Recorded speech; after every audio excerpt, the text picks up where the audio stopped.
இதில் கர்த்தருக்கு ஸ்தோத்திரம் உண்டாவதாக. வசனத்தை வாசிக்க வாசிக்க உங்கள் வாழ்க்கை மாறும். நம்மளுடைய வாழ்க்கை மாறணும்னா என்ன செய்யணும்னா, புதிய வாழ்க்கை, அதாவது கர்த்தருக்குள்ளே நம்ம வாழணும்னா வசனத்தை என்ன செய்யணும், வாசித்துனே இருக்கணும், தியானிச்சுட்டே இருக்கணும். எப்போதும் வசனத்தை தியானிக்கணும். இருதயத்தில் விசுவாசித்து வாயினால் அறிக்கை செய்ய வேண்டும். என்ன செய்யணும், இருதயத்தில் விசுவாசிக்கணும், அப்புறம் வாயினால் அறிக்கை செய்ய வேண்டும்.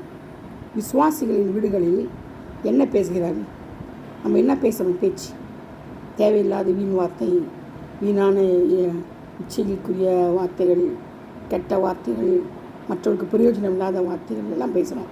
அப்படி யாரும் என்ன செய்யக்கூடாது, பேசக்கூடாது. ஜோக்கர் போல், நம்ம ஜோக்கர் இல்லை, நம்மளை ஜோக்கர் நினச்சிக்குவாங்க. அப்படி பேசும்போது நம்ம ஜோக்கரை பலவீனமாக விடுவோம். அதனால் கேட்களுக்கு பிரயோஜனமாக இருக்கணும். பக்தி வித்துக்கு ஏதுவான வார்த்தைகள் தான் பேசணும். சபைகளுக்கு என்ன போதனை இருக்குமோ அதை தான் நம்ம பேசணும். இயேசுவின் வார்த்தை எப்படி இருந்ததோ அதே மாதிரி தான் என்ன செய்யணும், பேசணும். இந்த 3 நாட்களை அவர் பாருங்க வனாந்தரத்தில் பேசும்போது சாப்பாடு தண்ணி கூட ஜனங்க மறந்துட்டாங்க. அப்படி ஒரு ஆண்டவர் என்ன செய்வார், பேசினார். இந்த வார்த்தைகளை அது அப்படி உன்னிப்பாக கவனித்தாங்க.